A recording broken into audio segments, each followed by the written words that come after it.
Welcome, Christine, and thank you so much for being here. Oh, I'm really excited for this.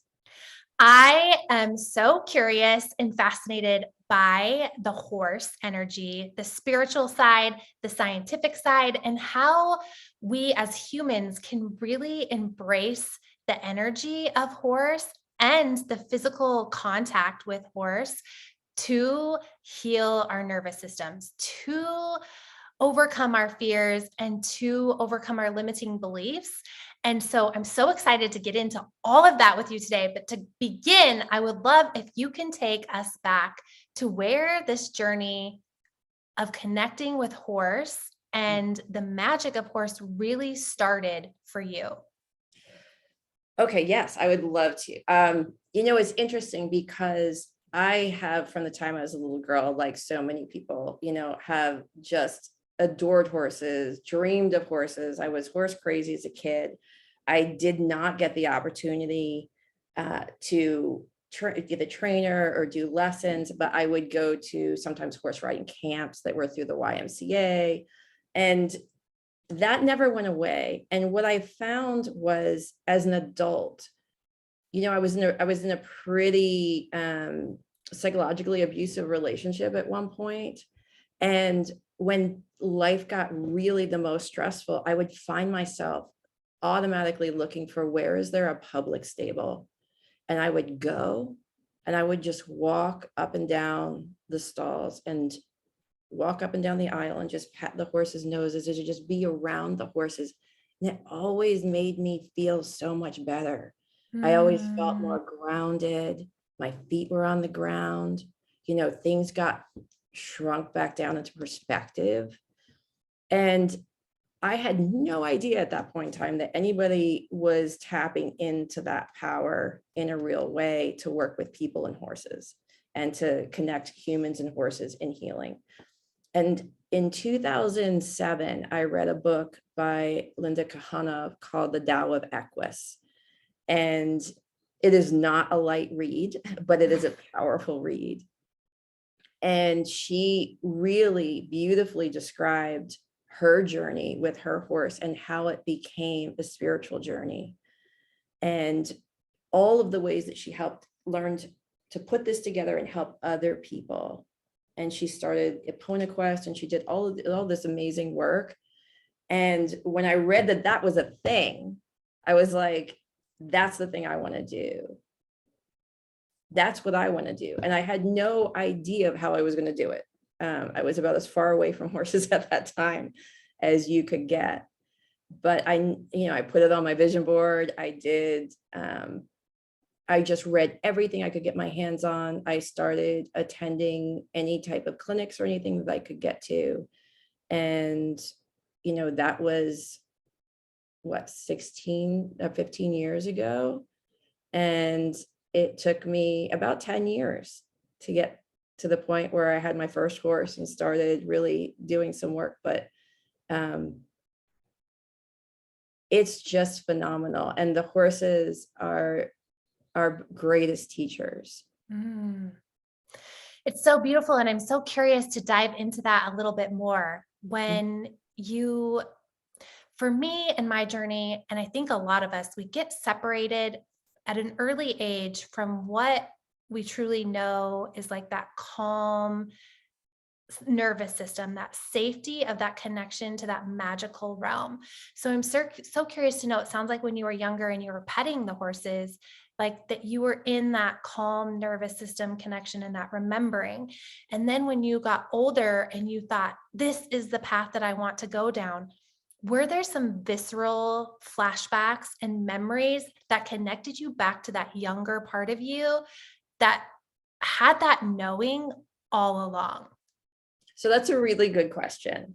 And the way I tie that in my own experience is, when that relationship I referred to ended, right? And I think a lot of people, when anything ends, whether it's a relationship or a career or anything like that, in any kind of transition, right?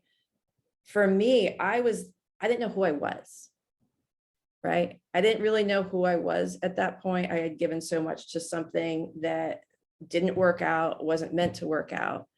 And the horses helped me get back to that authentic part, like the part that, I've said this before, which is basically, the thing that when we see a horse, it just triggers this knowing in us, like this connection to that thing that is wild and free and honest. And truly, they are themselves. And we have been conditioned and labeled and told what is expected of us. And, we play roles and we can feel very boxed in that. And I think the horse reminds us of that wild part of ourselves and the possibility, like it's just a construct. You don't have to stay in your box.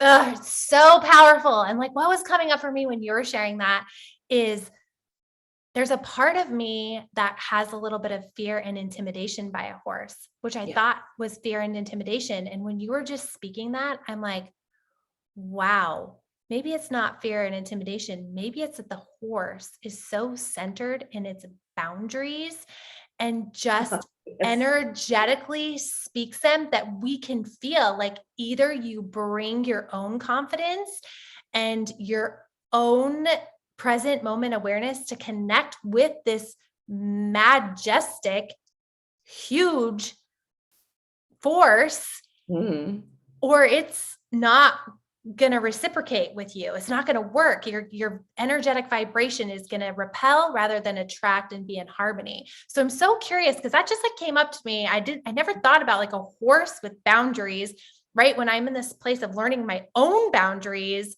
in life and how to speak those and be firm in my boundaries, even without saying a word. So can you like get into that a little bit? Absolutely. That's really true. Everything that you said. I will also say that horses do not pay any attention to the outer masks that we wear, for protection or to exude confidence, even though we're not. They pick up on the energy that is coming off of you and they read that energy. So if you're trying to pretend like you're super confident and inside you're really afraid, they're responding to the afraid part. They don't really see the outer, right? And that's why they're so honest. And they always help bring out what's just underneath. And that's like one of the most powerful things. And a lot of times, people, we have a lot of ingrained ways of being with people, the way we present ourselves to people. But the beauty of working with horses is people are way more willing to let their guard down and really start to see what their beliefs are around horses because there's no judgment. So, I had, to give you an idea, right? I had a client who I put some of the horses into the arena, right? And we sit outside the arena and she's supposed to look at the horses and she's supposed to write down, based on watching how they interact with each other and the toys and the things that are out there, what she thought each of their personalities were. Right. And so one of the things that she talked about, as I have a big, beautiful draft cross who is very confident, right? And what she saw in this horse was that this horse was so confident and assertive, but she didn't have to be, she wasn't angry. She didn't have to get to an angry place to then be assertive. And none of the other horses were relating to her in a negative way. It was just, I'm walking through here, excuse me, look out, and everyone would move. But there was nobody was holding on to anything. Nobody had a story or a judgment about it. And to see assertiveness in that way. And then she looked at one of the other equines who is very passive, right? But also very easygoing, but also has boundaries. right? So her thing is she's afraid that she's too much, right? She's too bossy, too loud, too aggressive, right? But yet now I see what assertiveness looks like in a calm and clear way. But also here's the second one over here that is really easygoing, but also assertive. So maybe you don't have to bring so much energy into it when you're going to set a boundary or you're going to be assertive. Maybe you just have to be grounded in it. And it can be easy. It's so powerful. So power in that reflection that's coming up for me is being grounded in who you are. Mhm. If you are more of an assertive and bossy type, be grounded in that. If you Mhm. are more passive and also clearing your boundaries, be grounded in that.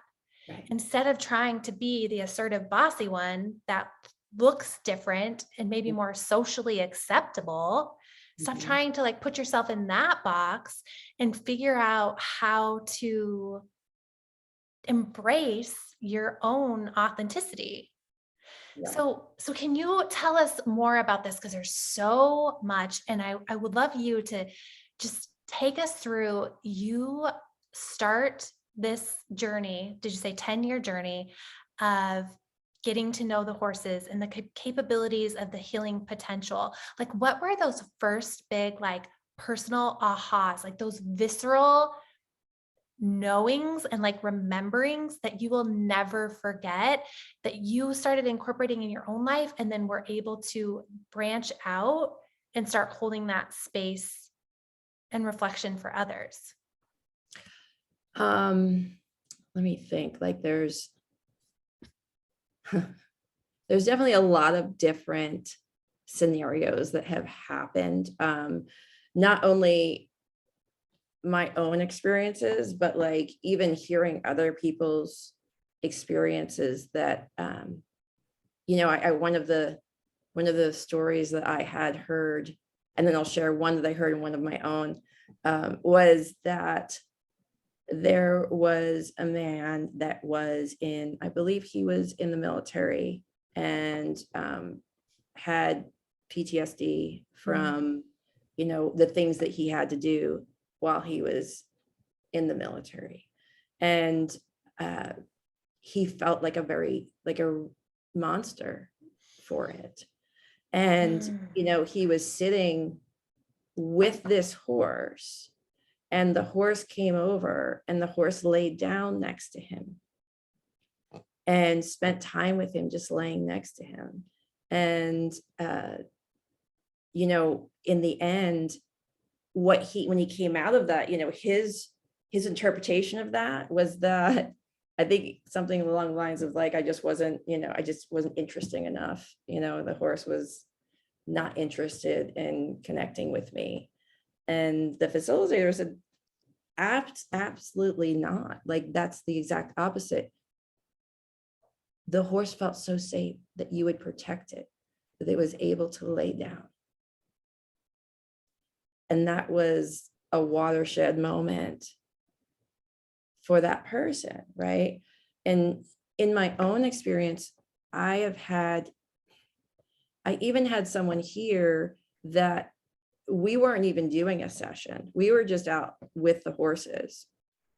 And they started talking about things that they were contemplating in their life journey, right? Things like what they should do, what their next step should be. Mm. And I have this Zen mule who named Nua, who is just like, he is the Zen master here. And he walked up to this person and he put his head right here in his chest and just kind of closed his eyes and was standing here. And I think people can relate to this. Sometimes we are so in our head that we have no connection to what is literally happening right in front of us, right? Mm. And the horses are very much in their body too, right? And they're going, hey, hey, hey. So I just brought it to my friend's attention. I said, do you notice right now what Nua is doing. And they just kind of looked down and started petting him, and then just started to cry, because this is what was underneath the, intellectual discussion of what the next move is, right? But what was under it was all this feeling, and it allowed it to come out. And as that happened, Nua took another step closer, and my friend was kind of leaning against the fence and literally wrapped his whole neck around him in a hug and put his head up here. And they just stayed that way while he processed what was really underneath, and just felt so much lighter afterwards. It's about clearing. Like, we hold everything in, and then it builds up, and then it comes out in ways that we're not proud of or not happy with. Maybe it's passive aggressive, maybe we get angry over the slightest thing, because we're holding it all in. Sharing your emotion and releasing emotion is something that is very looked down on in society, right? Nobody wants to see that, but it's who we are. And I'm not saying that, you go into your board meeting and start crying, like there's times and places for things, but to be more honest with it is really, really helpful in our own evolution. Wow, like all those stories that you just shared, like, thank you. There's like, my heart is just like expanding, and it's just so beautiful. And what was coming up for me is like, do these horses have this magical way of just bringing the body back to the visceral, being present in the present moment, and not thinking about the past or the future, but just like letting it all go and just being that like majestic energy. That's a word that just keeps coming up for me with these horses. Yes, very, very much so. It's very about being in the moment. And it's not that people automatically go into being in the moment, but that's one of the things that they learn, right? Is learning, one of the workshops I took, what the people described was, horses always know where their feet are, right? They always know, they're always connected to their body and where their feet are, because they're prey animals, right? So being ready to run away from a predator or anything like that. And they're always so surprised by humans, because we have no idea. We're not connected to our body. We're not grounded down into our feet. We live up here. And that kind of ties in with, I just got back from a training at the Polyvagal Equine Institute on the wisdom of the horse. And what that's about, I'm going to go back a little bit. When I moved to California in 2003, I went to school to become a clinical hypnotherapist. And I then started working in the addiction realm, and I worked at a drug and alcohol treatment facility in Malibu, residential. And one of the things that I saw in a lot of the people, that they were using drugs and alcohol as a coping mechanism for being stuck in a nervous system that is constantly in fight, flight, or shutdown. And the whole idea of polyvagal theory is that your vagus nerve that runs from down below your gut all the way up into your face around your heart and lungs, it's what gives mammals the ability to make faces. Your emotions create a face because it's connected to this nerve, right? And so the vagus nerve is like a ladder. The lower part of the ladder is called dorsal vagal, which is when we are in shutdown, right? When we shut down completely, to be able to, it's a survival technique, right? It's to be able to get through whatever's happening that I am overloaded on, or I don't have the skills to be able to deal with, or this is terrifying. So you go into shutdown, right?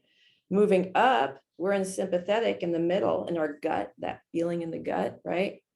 This is sympathetic. So this is fight, flight. Up here is what we call ventral vagal. And ventral vagal is laughter. It is a trusting connection. It is, one of the best ways to describe ventral vagal was when you're with other people and you're connected in a way that you feel safe to be spontaneous. No judgment in your thoughts, right? You're spontaneous. That is connection. And we all co-regulate, not only as humans, but as mammals too. And that co-regulation, so to describe co-regulation, if I went into your office and I had just been in a car accident and I come in and I'm at a level up here, right? And you just came out of a nice meditation and you're super chill. My nervous system is going to hit your nervous system and start to make yours come up.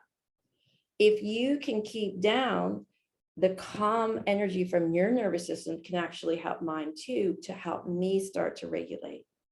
But humans, we always are co-regulating, and we can co-regulate with our dog, our cat, anything that has a vagus nerve, and all mammals do, right? Then they help us regulate. And this is one of the scientific reasons behind why horses are so helpful with us, because they help us regulate. They are grounded, right? It doesn't mean they're calm, right? They might be playing, but their nervous system, they have the ability to go up and down. And that's one of the things that this training at the Polyvagal Equine Institute taught me and is really groundbreaking in, is using this work to teach us, what does it feel like to be in dorsal? What does it feel like to be in sympathetic? And what does it feel like to be in ventral? And now how can we use our breath and our imagery and our body to move that needle so that we aren't being thrown through it? And a lot of people who I found in treatment were stuck between sympathetic and dorsal.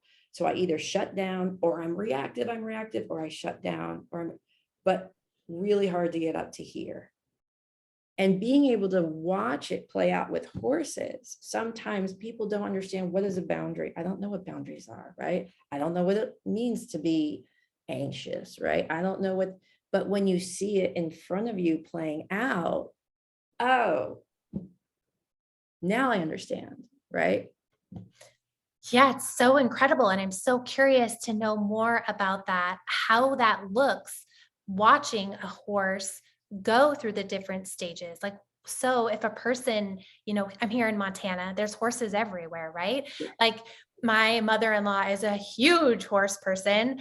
And I am just curious for my own, like, I would love to come to your facility and test out that. Like, oh my gosh, it'd be incredible to have like that training and that guidance. But here, like most of the listeners who are listening might have horses in their area and come in contact with them. So what things can they be aware of by just like witnessing and starting to mirror that and watching as the horse moves through the polyvagal, through the ladder, and like incorporating that into their own life? Can you give us a little bit of that goodness in there? Yeah. So last year I did also another training with Dr. Bailey at the Polyvagal Institute, and Linda Cano, that wrote the book that I said started me on this journey. And so they have a term that's called go back to grazing.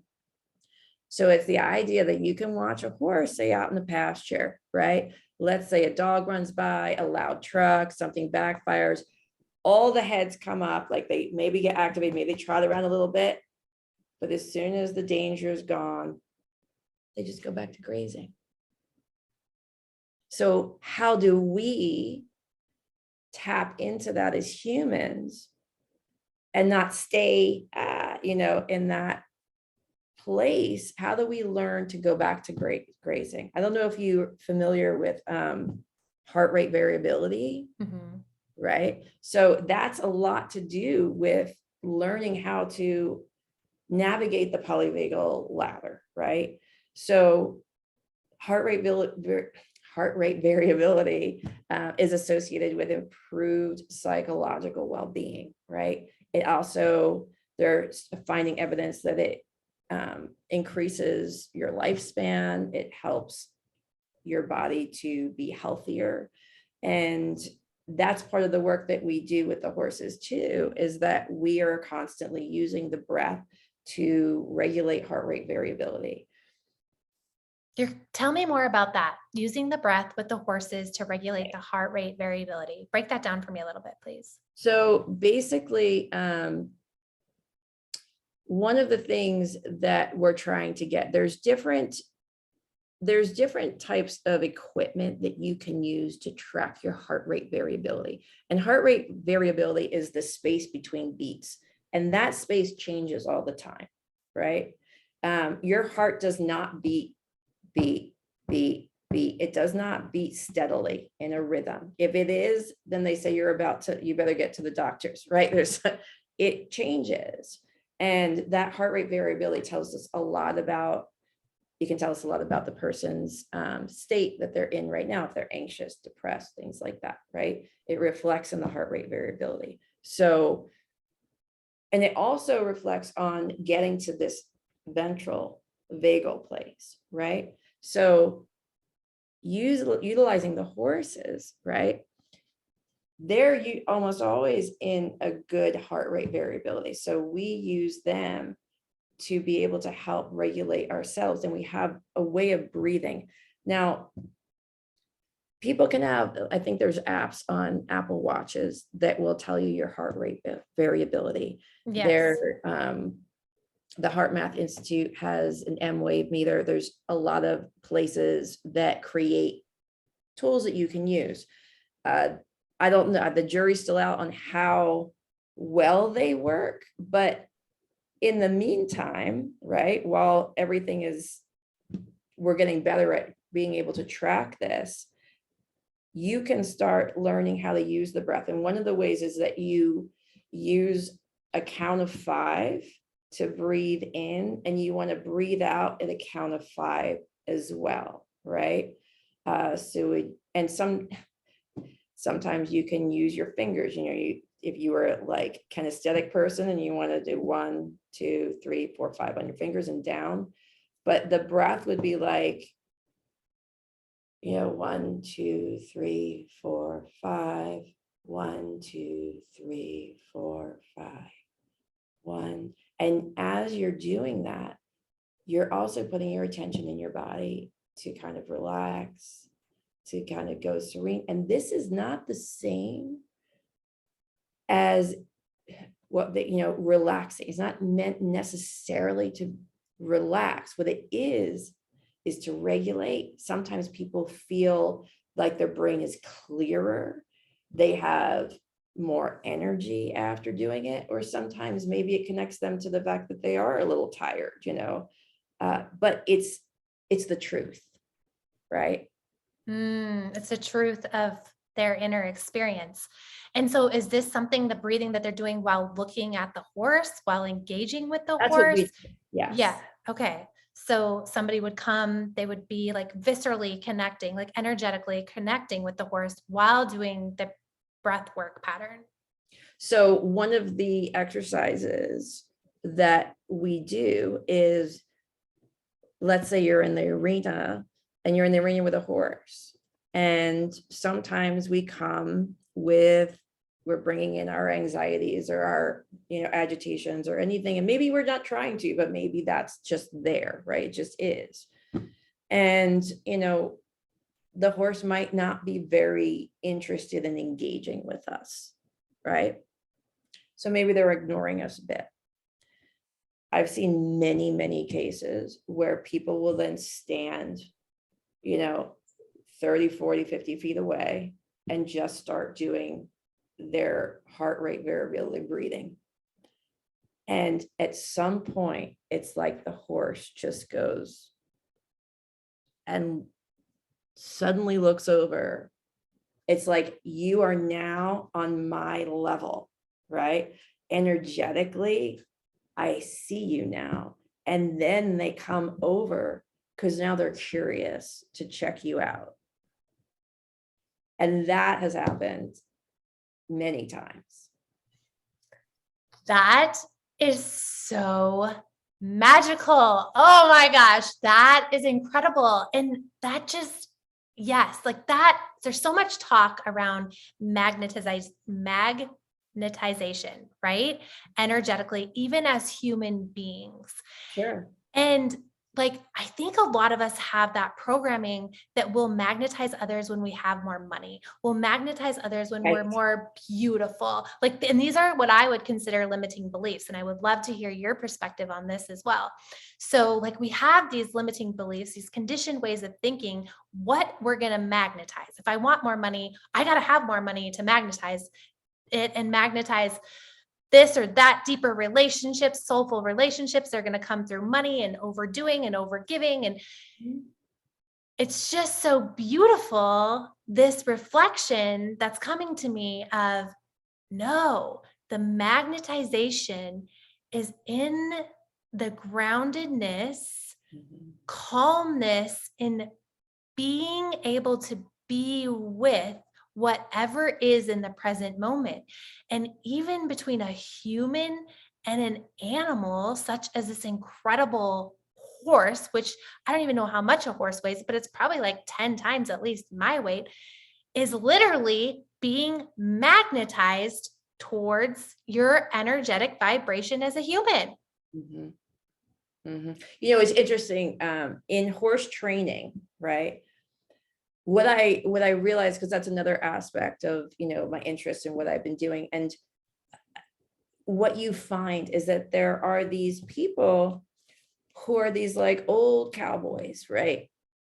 And they have a way with the horses, and they try to teach it because they think that it's because I do A plus B equals C. And they think it's in the action that they're doing. But what they don't realize is that they have been around and working with horses for 30 years. They have an inner energetic communication that is happening the entire time. And the reason it looks so much easier for them, like they can walk into the arena with a horse that's acting out, and suddenly the horse doesn't do that with them, right? It's not because of A plus B equals C. It's because who they became internally, right? And it's hard for some people to acknowledge or see that aspect because it's so innate.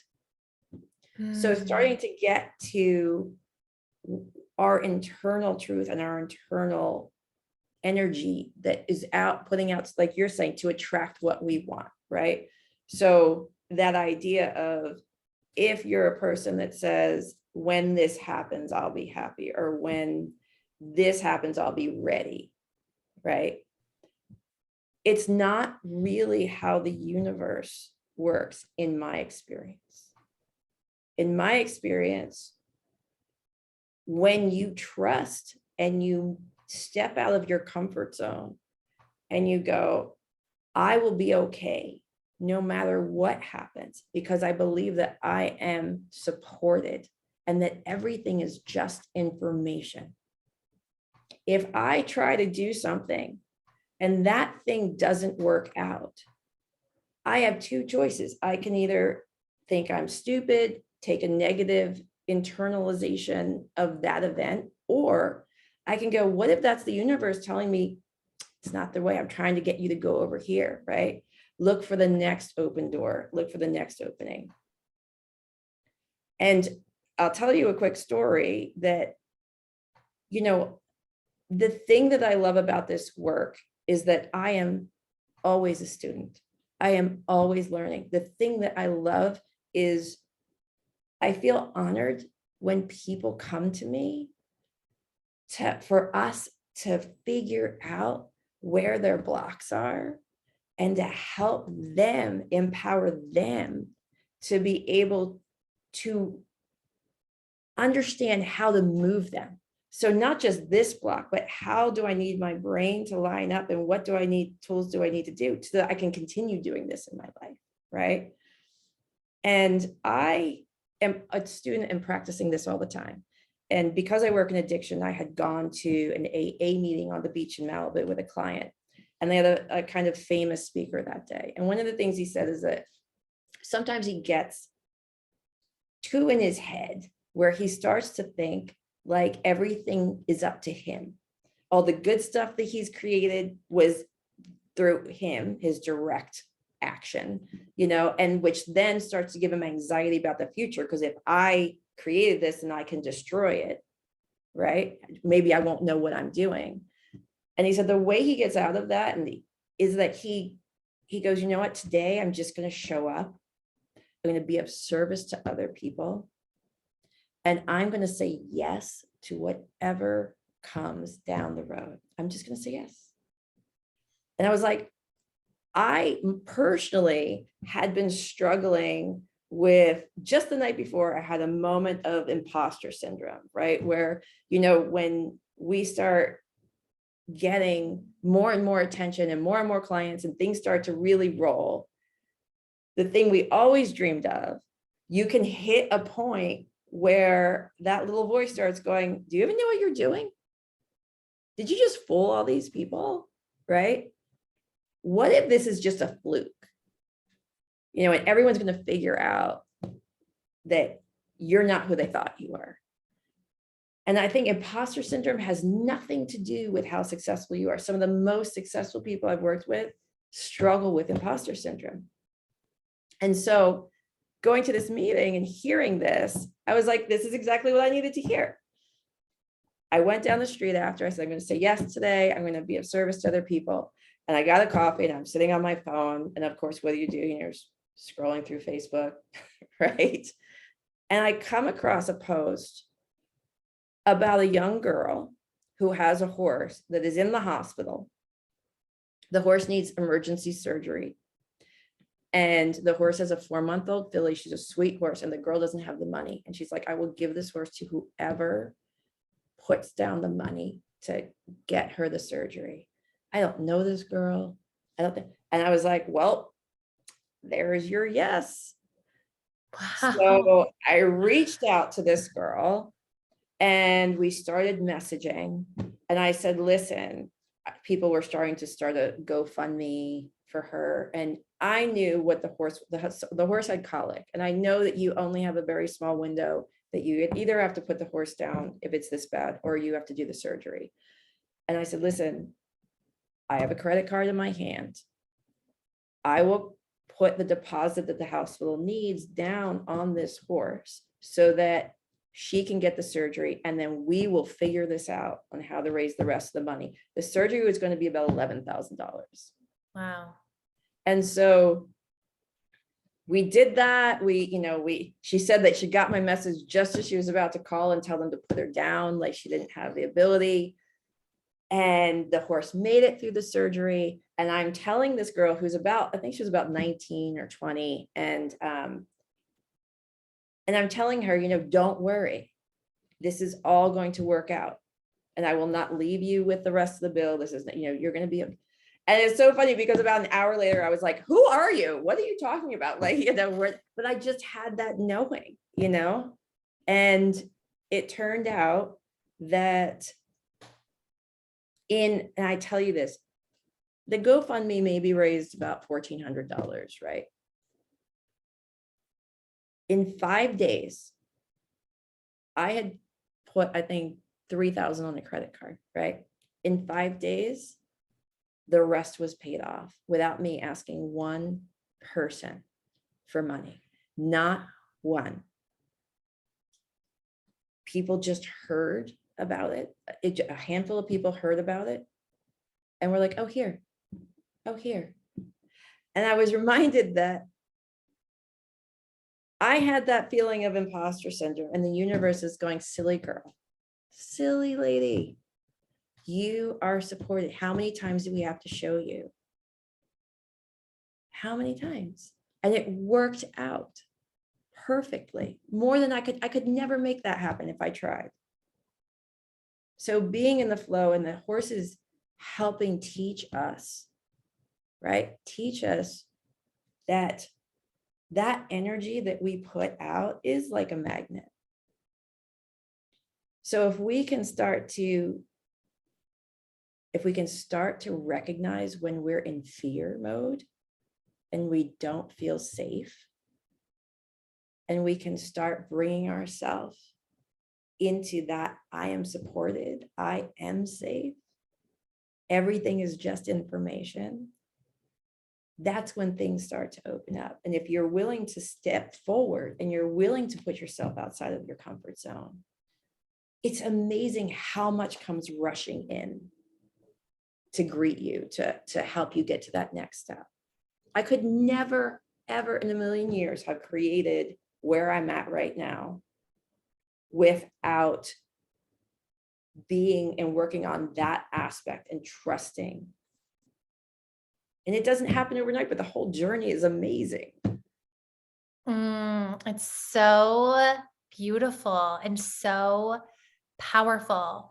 And I'm so curious with the time that we have left, I would love to dive into this a little bit deeper of that fear response and how you build that window of tolerance through the interaction with the human and the horse in your process there. Somebody comes to your ranch, like, can you take us through kind of a scenario, or even if you have a client that you've worked through in the past where they come in and they're stuck in fight or flight or shut down, right? Mhm. And so how I'm kind of seeing it coming in my brain right now is like, so you teach them how to graze, Mhm. and then go into those states and then go back to graze. And like how it's coming to me is like reflecting even in like business and life, right? Like Mhm. graze, and then trust that there's going to be a moment where you're going to need to step it up into high gear and do something like you did, Yeah, like show up for somebody, put the money up, say yes to the universe, go into high gear and allow, but then you can trust to go back to the resting and the grazing to restore, recover for that next moment of expansion. exactly. Exactly. And the horses are always in that honest state, right? And reacting to their environment. And look, in the polyvagal that we're talking about, fight, flight, and shutdown are not our enemies. They're necessary, right? If you were abducted, right, you could be in danger of being killed if you are in fight, flight, and flailing and causing a big scene, right? Or causing them to feel unsafe, that they need to do something about you, right? That could bring about pain and suffering to you. So your body can take you down, and it reads the room, take you down into shutdown, into dorsal, because now, maybe you're a little catatonic, but we gotta override that fight flight to be safe. And that's an extreme example. But if you look at this in the sense of like in the way we interact in our day-to-day life, maybe it's the way your boss treats you, or how you feel about, work, or maybe it's how you learned to relate to others because of your childhood, right? Like, be seen and not heard. You had to like shut down as to not get in trouble, right? So the horses and how this works is, yes, sometimes we're not just looking for that calm state. Sometimes we're looking to bring the energy up. Sometimes we're looking to play and to get engaged. And play is a bounce between this ventral and fight flight. There's a little tiny bit of fight flight to like competition, and it's like pushing us out there. So it's about learning all of that. And am I answering your question? Kind of. So let me do this scenario, because Okay. this is really interesting what's coming up for me. And so this, my son over a year ago was in an ATV accident. He he was 10 at the time. He was not under my supervision. He was somewhere else. He got into an ATV accident without a helmet, Mm. and it was very traumatic for him. And I have been like, just giving him the space and the time to process. And this last weekend, we were on vacation together. Him and I were in the pool late at night, just swimming together. Earlier in the day, I've seen like signs of I guess I would call it PTSD from that. Mm. I've seen the signs of it when he wants nothing to do with driving our side by side, when in the past he used to love it like so much, right? And he would like die at any chance he could have to drive it in the field or something. Mhm. So we were visiting my parents, and they have golf carts on the property that they live on that people drive all over the place. And I saw him go to fight or flight about even driving the golf cart. Mhm. And I spoke up for him because he kind of went to that fight or flight and shut down of even being able to speak. He said, "No, I don't want to." And then when somebody was like, "Oh, it's fine," I was like, "No, it's not fine. He's not ready. Like, let him be ready." Right. Mhm. So that night when we were swimming, we were talking about it, and he goes, "It's so weird, Mom. It's like I forgot how to walk. And I have to remember how to walk again when it comes to driving the ATVs." And I said, "Buddy, that makes so much sense. Mhm. I imagine that situation was very overwhelming for you." And he goes, "You know what's really weird about it? All I remember is crashing, and then I don't even remember being there anymore. It's like my brain took me somewhere else." And Mhm. all this work I've gone through, I was able to say, like, in the language I'm learning through hypnotherapy and IFS that I do. And I said, "Buddy, that's a protector coming in. That's like your brain's protective mechanism, because the after effects of the adults around him, their response was also traumatic for him." Sure. And so I said, "Buddy, your brain protected you by taking you out of it and just like disassociating. That's called disassociating." Mm. And I said, "I'm curious to know what that protective part that came in needs in Mm. order to feel safe again." Mhm. And he goes, "I think I need more chances to drive a golf cart, because it's so much less intimidating than like a side Yes. by side?" And so what I'm thinking about here is like, so here's this incident with my son. And if somebody has a child that has like PTSD or something from a traumatic event that they're trying to work through, or they don't even know if it was a traumatic event, but somehow their child is just like stuck in shutdown and fight Mhm. or flight, and they're really resonating with what you're sharing about that. If they were to bring them to your ranch, Mhm. what does that look like in connecting with their internal somatic experience to expand? Does that make more sense what I'm Absolutely. asking? Absolutely. I think one of the first things that is important in that scenario, like with your son, is him, and if he was the person we were talking about, would be, it's okay to be afraid. Please don't judge yourself or feel like you're letting other people down or not living up to their expectations. If you don't feel comfortable, we're not doing it. So even like with the horses, like it's okay to be afraid of the horse. Let's take our time. Yes, it's normal, it's natural. You would have to be dissociated if you've never been around a 1,400-pound animal that, could sit on you and crush you, If you've never been around one, you don't know how they communicate.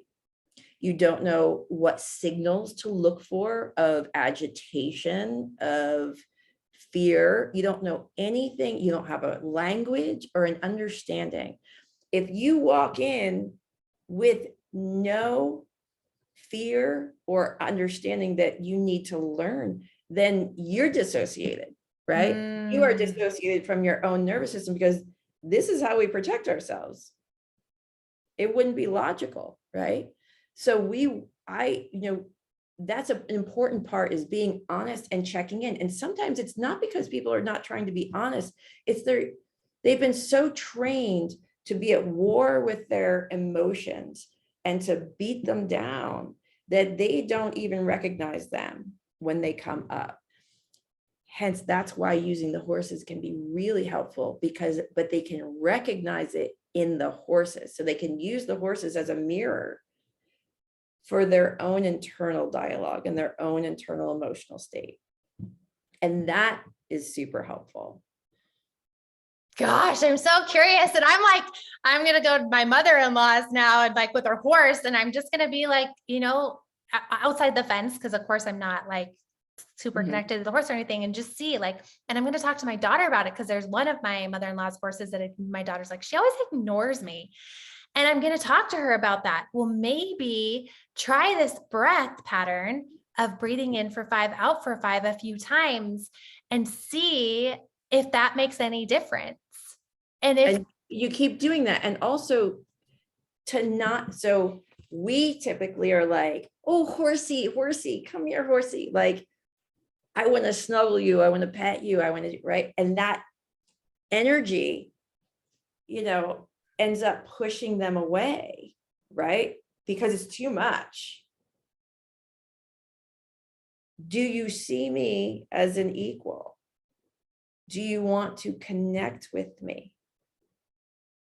Or do you want to just use me to feel good for yourself?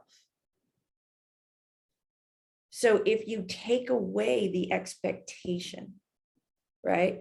I need you to come and love me. If you can get centered on that and you can do your breath and you can just be in that moment, even if they don't come up to you, you will feel more connected. Connection doesn't have to be touch. You can feel connected to another being without needing it to be close up. it's so insightful how you can use this relationship with horses to mirror your own relationships in life and to heal.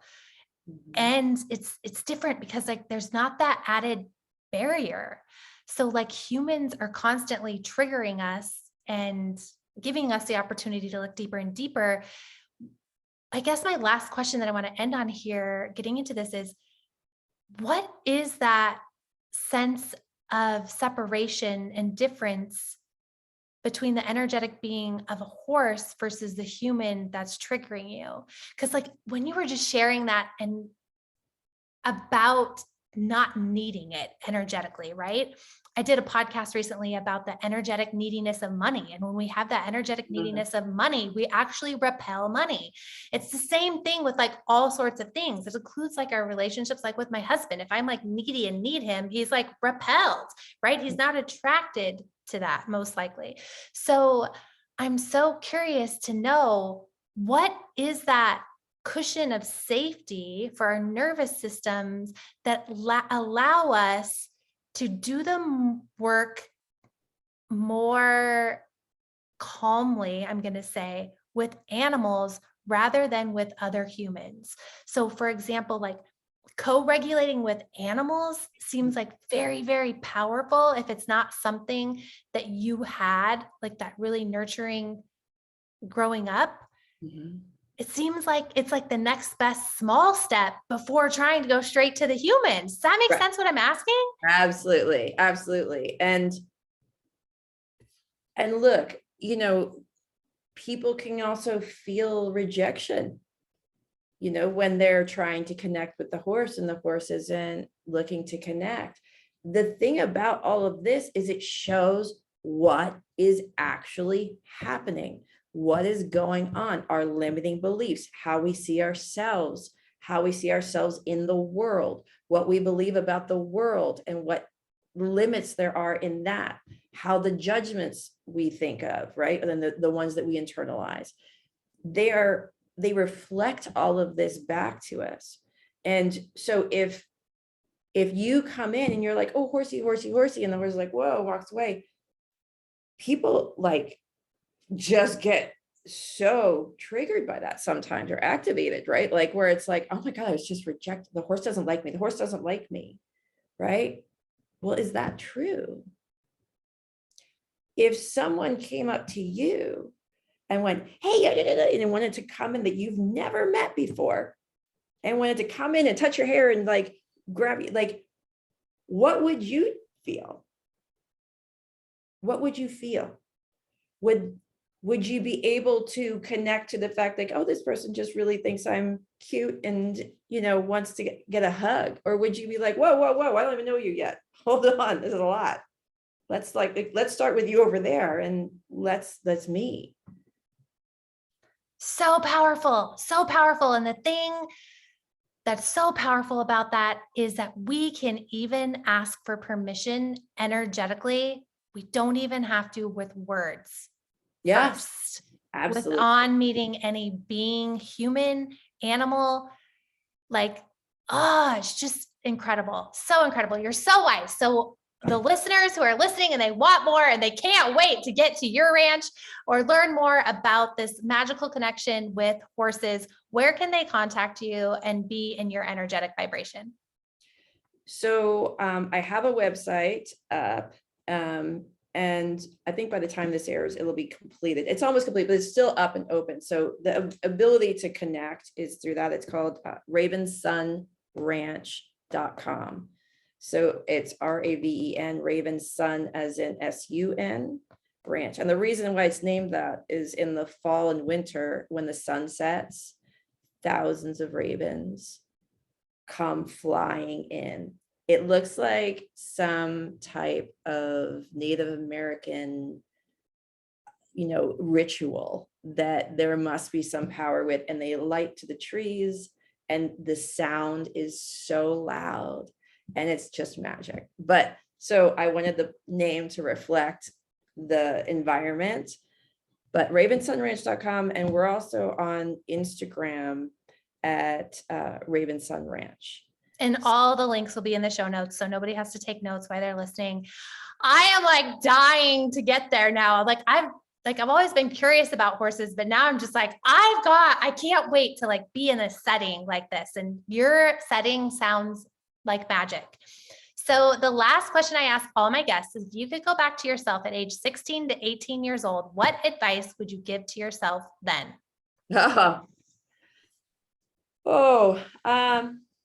Yeah, I think that I would tell that self,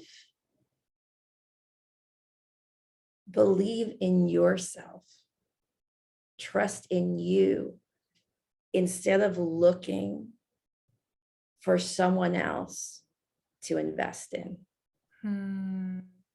So powerful. Thank you so much for sharing and shining with us today. Oh, thank you so much. This was wonderful. Really, I loved it.